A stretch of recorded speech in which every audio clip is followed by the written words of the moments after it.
Hello friends, कैसे हैं आप लोग। आशा करता हूं कि आप लोग अपनी तैयारी अच्छे से कर रहे होंगे। तो फ्रेंड्स, तो कल हम लोगों ने बात की थी कि बीपीएससी प्रीलिम्स को निकालने के लिए किन किन सब्जेक्ट्स को ध्यान देना पड़ता है, कितने पोर्शंस होते हैं। मेजर 9 पोर्शंस होते हैं जो मैंने आपको कल की वीडियो में बताया था। तो मैंने जो गलती की, जो भी सोर्स मैंने शुरुआत तो 2022 में की थी तैयारी करना, लेकिन कुछ गलतियों की वजह से मैंने पीटी क्रैक नहीं कर पा रहा था। मुझसे मतलब पीटी क्रैक नहीं हो पा रहा था। लगभग 67, 68 और 69 थे, मुझसे पीटी क्लियर नहीं हुआ क्योंकि मुझसे कुछ गलतियां हुई थी। और 70th और 71st ये दोनों पीटी मेरा क्लियर हुआ। तो हमसे जो गलतियां हुई थी उन गलतियों से मैंने सीख के फिर मैंने अपना जो है कि 70वीं और 71वीं का प्रीलिम्स निकाला। तो मैं ये चाहता हूँ कि आप लोग ये गलती ना करें। तो इसके लिए हमने कुछ सोर्स जो हैं उनके बुक्स, जो भी सब्जेक्ट्स हैं उनके कुछ जो भी सोर्स हैं उनको मैं डिस्कस करूँगा, ताकि आप लोग बहुत ही कंसाइज वे में अपनी तैयारी कर सकें और आप लोग को कहीं सोर्स के पीछे में, बहुत सारे सोर्स के पीछे में भटकना ना पड़े। तो चलिए शुरुआत करते हैं हिस्ट्री से। जहाँ तक हिस्ट्री की बात है तो हिस्ट्री में 3 सेक्शंस होते हैं, जैसे कि modern history, ancient history and medieval history. तो मिडाइवल हिस्ट्री और एंशिएंट हिस्ट्री, इसको तो हम लूसेंट से अगर कर लें और उसमें बहुत ही क्रिस्प एंड कंसाइज वे में दिया हुआ रहता है, फैक्चुअल ज़्यादा ही पूछा जाता है, तो फैक्ट प्लस कंसेप्ट भी रहता है उसमें। तो एंशिएंट और मिडाइवल तो लूसेंट से हम कर सकते हैं। जहाँ तक मॉडर्न की बात है, मॉडर्न हिस्ट्री का वेटेज सबसे ज़्यादा है। हिस्ट्री की अगर टोटल हिस्ट्री की बात करें तो मैक्सिमम क्वेश्चन मॉडर्न हिस्ट्री से आते हैं। तो मॉडर्न हिस्ट्री में स्पेक्ट्रम जो है कि बहुत ज़्यादा इम्पोर्टेंट है, वो आपको मेंस में भी हेल्प करेगा। तो स्पेक्ट्रम आप लोग अच्छे से कर लेंगे, साथ ही साथ लूसेंट को भी पढ़ लेंगे। तो ज़्यादा पेज नहीं है लूसेंट में, 15-20 पेज लगभग होगा। तो उसको साथ में अगर कर लेते हैं तो आपका बेसिक्स जो है लगभग क्लियर हो जाएगा। और आपको साथ ही साथ घटना चक्र का PYQ जो आता है पॉइंटर फॉर्म में, वो आपको कर लेना है।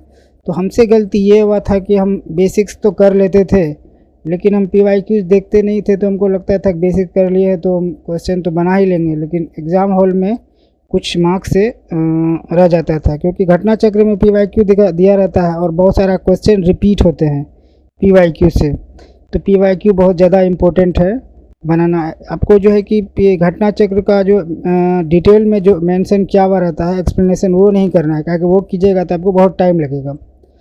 तो मेरा सलाह ये रहेगा कि आप लोग घटना चक्र का जो पॉइंटर आता है सारे सब्जेक्ट का PYQ आप कर लीजिए, जो कि कम समय में आप कर सकते हैं। एक बेसिक बुक का आप बेसिक अंडरस्टैंडिंग हो जाएगा।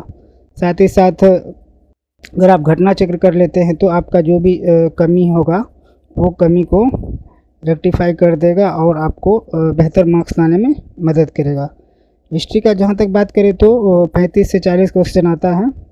अगर बिहार भी उसमें अगर जोड़ दिया जाए, क्योंकि बिहार स्पेशल भी पूछा जाता है बीपीएससी में, तो 35 से 40 क्वेश्चन। कोर हिस्ट्री से 30+ क्वेश्चन, और बिहार स्पेशल अगर जोड़ दिया जाए हिस्ट्री का तो 35 से 40 क्वेश्चन आते हैं। तो चलिए फ्रेंड, तो हिस्ट्री का बात कर लिए। तो आप अगर इतना कर लेते हैं तो हिस्ट्री में आपको 35 से 40 से 30 से 35 क्वेश्चन आराम से आप निकाल सकते हैं इससे। सेकेंड पोर्शन का बात करें साइंस, तो साइंस में आप लोग को पता है कि फिजिक्स, केमिस्ट्री, बायोलॉजी 3 पोर्शंस होते हैं। दोनों में 10-10 मार्क्स का लगभग क्वेश्चन पूछा जाता है। और जहाँ तक सोर्स की बात करें साइंस का, तो साइंस में आप लोग 6 to 10 जो है उसको एक बेसिक रीडिंग अगर दे दीजिएगा तो आपको एक बेसिक्स जो भी आपको अगर होता है साइंस में, आपको बेसिक्स अंडरस्टैंडिंग आ जाएगा, ताकि आप अगर क्वेश्चन बनाए तो आपको क्वेश्चन जो है कि अगर लेवल उसमें बढ़ भी जाता है तो PYQ, सारा PYQ देख के और लूसेंट में जो भी फैक्ट्स एंड कंसेप्ट दिए हुए हैं उन सारे को क्लियर करके आप अच्छा स्कोर कर सकते हैं। तो साइंस के लिए आप 6 to 10 एक रीडिंग मार लीजिएगा NCERT का। बहुत डेप्थ में नहीं पढ़ना है, बस एक रीडिंग मार लेना है, ताकि आपकी अगर आपका बैकग्राउंड नहीं है या बैकग्राउंड है भी तो अगर आप बहुत सारा चीज़ भूल चुके हैं तो एनसीईआरटी के 6 to 10 आप एक बार बेसिक्स रीडिंग मार लेंगे, साथ ही साथ लूसेंट पढ़ लेंगे। लूसेंट में आपको बहुत सारा फैक्ट दिया हुआ रहता है, उससे एग्ज़ाम में बहुत हेल्प मिलेगा, बहुत लोग पढ़ते भी हैं। और साथ ही साथ घटना चक्र के पॉइंटर जो मैंने बताया, सारे सब्जेक्ट के घटना चक्र के पॉइंटर को पढ़ लेना है, ताकि जो भी PYQs होते हैं उनसे अगर डायरेक्ट क्वेश्चन आ गया या उनके इर्द गिर्द अगर क्वेश्चन आ रहा है तो वो क्वेश्चन आपका छूटे ना। तो चलिए फ्रेंड, साइंस का बहुत वेटेज है, इसीलिए मैंने साइंस को ऊपर रखा है। लगभग 30 क्वेश्चन साइंस से आता है। नेक्स्ट पोर्शन का अगर बात करें तो करंट अफेयर्स भी बहुत मेजर पोर्शन कवर करता है। जहाँ तक प्रीलिम्स की बात करें तो प्रीलिम्स में लगभग आप एक तो डेली करंट अफेयर पढ़ रहे हैं तो उसको कंटिन्यू रखिए, साथ ही साथ जो भी ईयरली करंट अफेयर आता है, जैसे कि एडिटोरिया का आता है या आई दृष्टि का आता है, सालाना जो आता है, उनमें से आपको दोनों कर लेना है।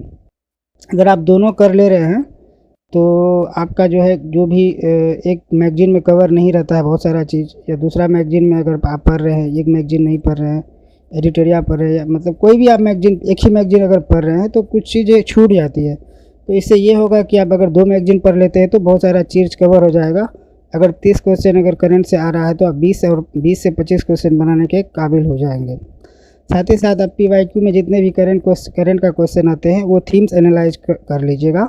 इससे ये होगा कि आप सेलेक्टिव तरीके से करंट को पढ़ सकते हैं कि किस करंट के किस पोर्शंस में ज़्यादा क्वेश्चन पूछे जाते हैं।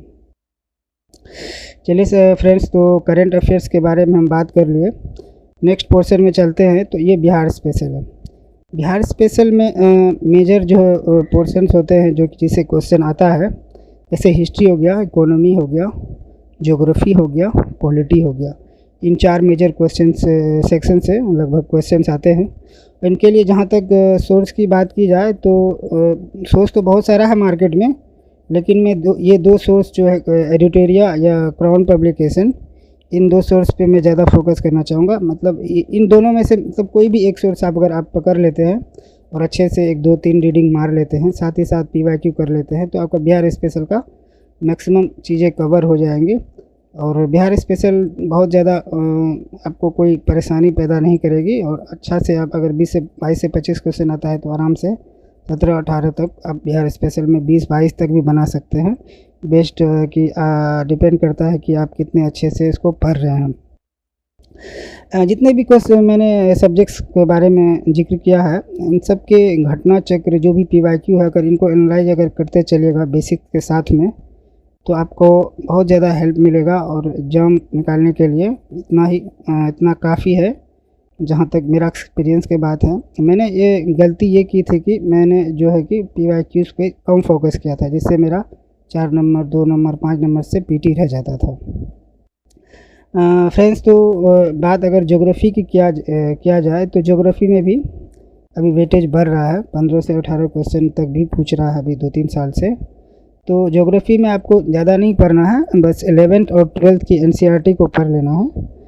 और NCERT 11th 12th में लगभग 4 बुक्स आते हैं, तो इन चारों बुक्स में भी जो है कि PYQ एनालाइज करके आप देख सकते हैं कि कौन सा चैप्टर पे ज़्यादा फोकस किया जाए, क्योंकि ज़्यादा इसमें है नहीं। तो 11th 12th NCERT बुक आप बेसिक्स अंडरस्टैंडिंग के लिए पढ़ सकते हैं। साथ ही साथ घटना चक्र PYQ पॉइंटर के फॉर्म में आता है, उसको देख लीजिए। ज्योग्राफी में आपको बहुत हेल्प मिलेगा। ज्योग्राफी के लिए बहुत ज़्यादा इधर उधर हाथ पैर नहीं मारना है, बस 11th 12th के NCERT और घंटा चक्री PYQ आप देख लीजिए, इतना से आपका ज्योग्राफी क्लियर हो जाएगा। जहाँ तक इकोनॉमिक्स की बात करें, इकोनॉमिक्स अगर इसमें लगभग 10 क्वेश्चन आते हैं। मेजर पोर्शन तो इकोनॉमी में बजट और इकोनॉमिक सर्वे का आता है, जो कि यूनियन और बिहार, जो यूनियन बजट और बिहार बजट और यूनियन इकोनॉमिक सर्वे और बिहार इकोनॉमिक सर्वे, इन चीज़ों से आता है। तो आप बजट और इकोनॉमिक सर्वे को अच्छे से कर लेंगे, जो भी डाटा फैक्ट्स उसमें है, कितना फिजिकल डेफिसिट है, क्या गवर्नमेंट का स्कीम्स क्या सब चल रहा है, यूनियन का क्या सब गवर्नमेंट स्कीम है, स्टेट का क्या गवर्नमेंट स्कीम है, कितना फिजिकल डेफिसिट है, कितना बजट है स्टेट का, सेंट्रल का, प्राइमरी सेक्टर में क्या योगदान है, सेकेंडरी सेक्टर में कितना योगदान है, टर्सरी सेक्टर में कितना योगदान है, ये सब आप देख सकते हैं। साथ ही साथ अगर बेसिक्स की बात की जाए तो एनसीईआरटी की क्लास 11 का इंडियन इकोनॉमिक डेवलपमेंट और 12th का मैक्रो इकोनॉमिक्स ये पढ़ लीजिए, आपका बेसिक्स क्लियर हो जाएगा, जिसमें बहुत सारा चीज़ दिया हुआ रहता है, right from the India's independence, India का क्या ग्रोथ रहा है, कितना प्लानिंग कमीशन कैसे परफॉर्म किया है, 5 ईयर प्लान जो है, फिफ्थ 5 ईयर प्लान करके जो 12 5 ईयर प्लान है उनको आप अच्छे से देख लेंगे, और साथ ही साथ बेसिक्स अंडरस्टैंडिंग क्लियर कर लेंगे, जैसे कि फिजिकल पॉलिसी, मॉनेटरी पॉलिसी, इतना से आपका इकोनॉमी में 8 से 10 क्वेश्चन क्लियर हो जाएगा। साथ ही साथ पीवाईक्यू इसका भी घटना चक्र का एनालाइज कर लेना है, और इसमें ज़्यादा कुछ है नहीं, इतना करिएगा तो आपका मैक्सिमम क्वेश्चन बन जाएंगे। पॉलिटी की बात करें तो मैक्सिमम लोग लक्ष्मीकांत पढ़ते हैं, तो आप भी सेलेक्टेड रीडिंग मार दीजिए, पीवाईक्यू देखिए और देखिए कि कौन सा सेक्शन से ज़्यादा क्वेश्चन पूछा जाता है, और सेलेक्टेड रीडिंग, क्योंकि इसमें मेंस में भी आपका काम आता है पॉलिटी। लक्ष्मी का 114 नंबर का मेंस में भी वेटेज रहता है पॉलिटी का, तो आप अच्छे से भी पढ़ सकते हैं। मतलब पॉलिटी लक्ष्मीकांत आपको पढ़ लेना है, जितना भी सेलेक्टेड टॉपिक्स है आप देख लीजिएगा, पीवाईक्यू एनालाइज कर लीजिएगा। मैक्सिमम चीज़ तो आपको लगभग पढ़ना ही है, जैसे कि प्रेम्बल हो गया, फंडामेंटल राइट्स हो गया, डीपीएसपी हो गया, फंडामेंटल ड्यूटीज़ हो गया, अमेंडमेंट कैसे होते हैं, पार्लियामेंट्री फॉर्म ऑफ गवर्नमेंट क्या होता है, उससे रिलेटेड जितने भी चीज़ें हैं, parliamentary democracy, separation of power, judiciary के बारे में जो भी चीज़ें हैं, सुप्रीम कोर्ट, हाई कोर्ट, क्या रिट्स हैं, रिट्स क्यों इश्यू किए जाते हैं, सारा रिट्स 5 रिट्स हैं, इन सबको आपको पढ़ लेना है। साथ ही साथ घटना चक्र को एनालाइज कर लेना है, तो आपको पीवाईक्यू में 10 क्वेश्चन में लगभग 10 क्वेश्चन बन जाएंगे। इसमें बहुत ज़्यादा डिफ़िकल्टी लेवल कम है, मतलब है भी, तो आप अगर इतना कर लेते हैं तो आपको मैक्सिमम 9-10 क्वेश्चन आता है, तो उसमें 8 से 10 8 क्वेश्चन तो आराम से बना ही लेंगे। चलिए फ्रेंड्स, तो आगे चलते हैं। तो आगे एक सेक्शन है जिसमें मैथ्स और रीजनिंग आता है। तो मैथ्स और रीजनिंग का जो पिछले प्रीवियस 10 साल का क्वेश्चन आता है, जैसे कि पीवाईक्यू है, बीपीएससी का पूछा हुआ है, इन पीवाईक्यू को आप देख लेंगे और उनको प्रैक्टिस कर लेंगे। इसके लिए इतना इनफ है, क्योंकि बहुत ज़्यादा चीज़ है नहीं इसमें, तो इसको अगर पीवाईक्यू आप एनालाइज कर लेते हैं तो आपका इससे क्लियर हो जाएगा। बाकी बेसिक अंडरस्टैंडिंग आपको मैथ का तो रीजनिंग का पहले से तो होगा ही, और पीवाईक्यू कर लेते हैं तो इसमें 10 में से 8-10 क्वेश्चन आप बना सकते हैं। फाइनली अगर बात करें लास्ट पोर्शन का, जो इन्वायरमेंट एंड इकोलॉजी है, ये भी आप कर सकते हैं, क्योंकि एक मिसलेनियस टाइप का क्वेश्चन 5-7 क्वेश्चन आ जाता है।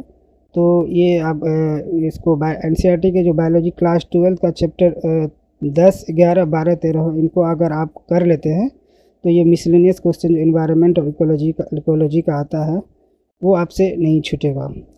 तो फ्रेंड्स, मैंने ये आज ये बताने की कोशिश की कि जितने भी मेजर 9 पोर्शंस हैं बीपीएससी के प्रीलिम्स को पास करने के लिए, उनका सोर्स क्या है और कितना इम्पोर्टेंट है पीवाईक्यूज़ को बनाना, ताकि आपको प्रीलिम्स में हेल्प करे और आपका प्रीलिम्स आसानी से निकले।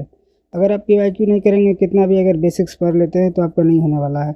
बेसिक्स के साथ साथ आपको पीवाईक्यू का घटना चक्र, बीपीएससी का पीवाईक्यू या यूपीपीएससी का पीवाईक्यू, जितने भी पीवाईक्यू आते हैं सारे पीवाईक्यू आप कर लीजिए।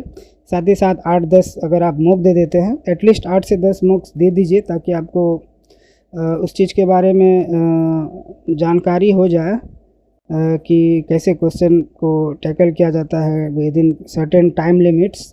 तो एक लिमिटेड टाइम पीरियड के अंदर में बनाना पड़ता है, और गोला भी इसमें भरना पड़ता है। तो ये ज़रूरी है कि आप लोग सही समय में क्वेश्चन बनाएं, ताकि आपको समय का कोई भी कमी महसूस ना हो। तो फ्रेंड्स, मैं ये आपको बताना चाहता हूँ कि जो मैंने ये गलती की है, अगर आप ये सारा चीज़ कर लेते हैं, तो अगर आप कुछ मार्क्स से अगर रह जा रहे हैं 20 नंबर, 10 नंबर, 15 नंबर से, तो इतना आप अगर कर लेते हैं तो आपका पीटी नहीं रुकेगा। तो फ्रेंड्स, चलिए इस वीडियो में इतना ही। अगर और आपको अगर और भी कुछ अगर जानकारी चाहिए, कोई भी सब्जेक्ट के बारे में, क्या नोट्स अगर चाहिए या बुक के बारे में अगर कुछ पूछना है, तो कमेंट सेक्शन में पूछ सकते हैं। कमेंट सेक्शन मेरा ओपन रहेगा, और हम आपके कमेंट का ज़रूर रिप्लाई करेंगे। फ्रेंड्स, इसके साथ ही मैं इस वीडियो को स्टॉप करना चाहूँगा। फिर अगला वीडियो में फिर मिलते हैं। धन्यवाद।